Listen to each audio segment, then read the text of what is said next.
going on, everybody? We're going to talk about general etiquette, basic knowledge that you should have. Things that you should consider when you're interacting with a semi of any kind. Whether it's going down the road, whether you're at a truck stop, in a parking lot, wherever it may be.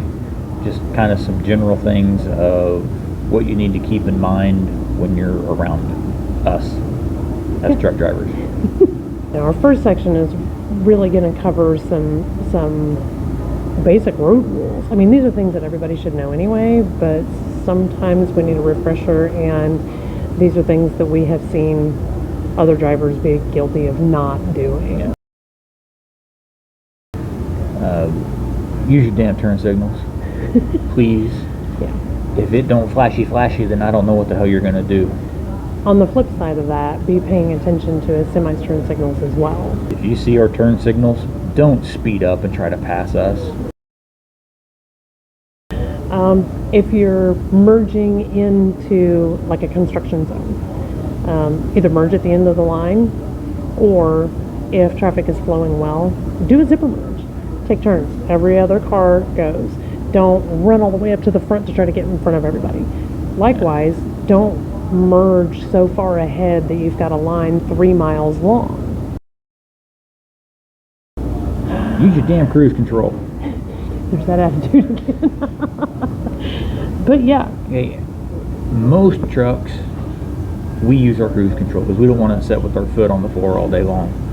You wouldn't either. But what you need to keep in mind is the power to weight ratio that we have. We can't go fast uphill. We start going uphill, we're going to slow down. By you maintaining speed, it makes life easier for us. Use your headlights. We've been in snowstorms and rainstorms and in heavy fog and almost run people over because they don't have their lights on. If your windshield wipers are on, your headlights should be on. So if I'm going to turn left across your lane, I need to know that you're there.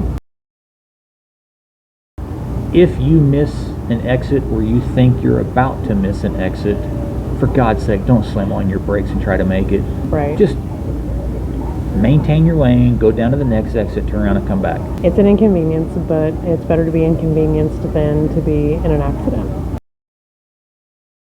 Position yourself properly for a turn. This means if a semi has approached a smaller intersection, say a 2-lane intersection, and they want to turn right, most times they will be to the left of that lane so that they make compensation for their trailer to come around the corner without running anything over.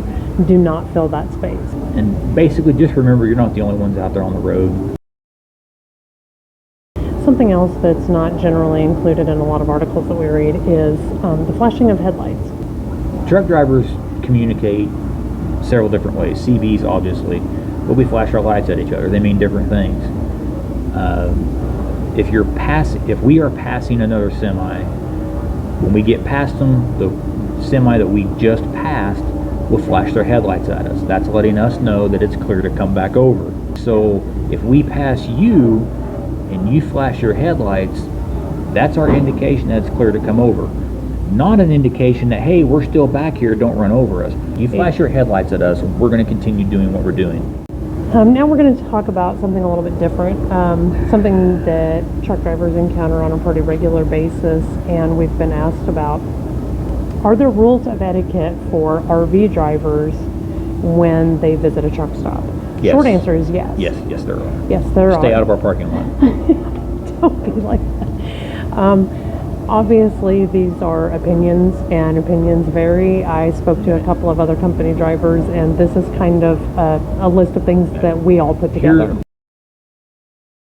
As far as a truck stop goes, is designed for trucks, semis with trailers, not your RVs. Every spot that you take up, that's one place that we can't park. We are very limited on places we can park. Right. Please just try to stay out of the truck parking area. Most truck stops have designated RV parking spots. So if you are in an RV, be it a Class A, pull behind, fifth wheel, whatever kind of RV that you're in, if if you can, avoid the truck parking spaces. Look for travel stops that have RV hookups, and a lot of places like the Iowa 80, for example, just has an RV lot. If you can't find those, rest areas are always a good option. And then if those aren't an option, you have things like Walmart, Home Depot, Sam's, Lowe's, Target, any Yeah. big box type store that has a big parking lot. Most of them. As a general rule, they'll let you park there overnight. Now, you pull in your big Class A or your 2-foot motorhome or your 2-foot, 25-foot, 95 feet fifth wheel. Yeah. You pull into a spot, fine. You need a place to park too. We get it. Yeah. Do not put your slides out. No.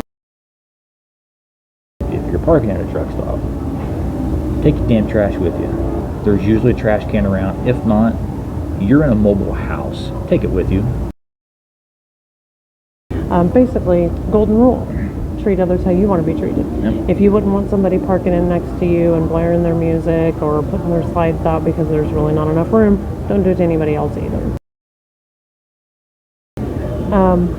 Back to the truck stops. These places, like you said, were designed specifically for truckers. This has a Driver's only section. driver's only section. It's got a driver's lounge, got a TV room, Laundry, got laundry room, showers, all that crap. Yes, anybody can use this stuff, but they were designed Yeah. for truck drivers.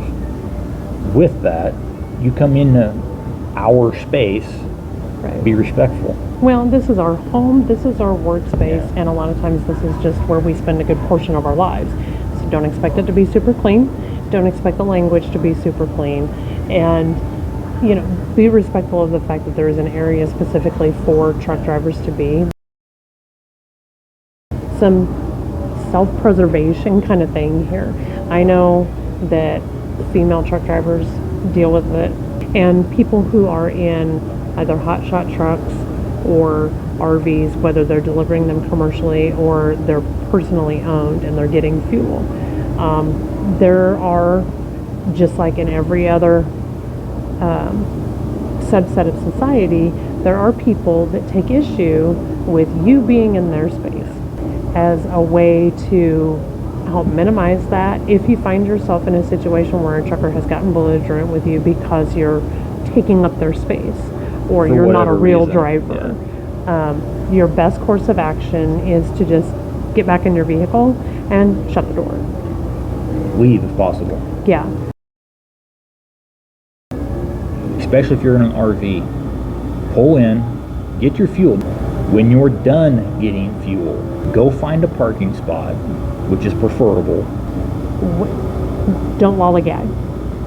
Yeah, move with a sense of purpose. Right. Be mindful of how much time you're spending there because Somebody else is on a clock. somebody's on the clock. You're burning their hours up. Yeah. They're waiting. Something else to think about is you don't always have the greatest day at work, right? Sometimes you have a bad day. Your boss made you mad or somebody Yeah. underneath We you go didn't through do the their same job. stuff, Yep. except we're trapped in a truck. Yep. And sometimes it can be really bad. So don't be, Don't play chicken with a semi well, that too. in any aspect of it. Don't brake check us. Don't swerve at us. I mean, just wave and go on. Yeah. And with all fingers, please. And of course, motorcycles, all that times two. Oh yeah, 'cause we're motorcycle riders too. Yeah. So, Stay out of the blind Yep, spots. stay out of the blind spots. Get around the semi. Don't lollygag. No. And And the motorcycles are especially vulnerable because they Oh, don't have absolutely. any protection around them. yeah, So, yeah. Do unto others as you would have done unto you. That's the big takeaway, I think. yep. And with that, as usual, Like, share, subscribe, tell your friends. I'm on Instagram doing cigar stuff still. we still have Facebook. Check Still us have out there. Facebook. And be sure to come back next week and find out what we're up to. But in the meantime, thanks for watching. See you, bye.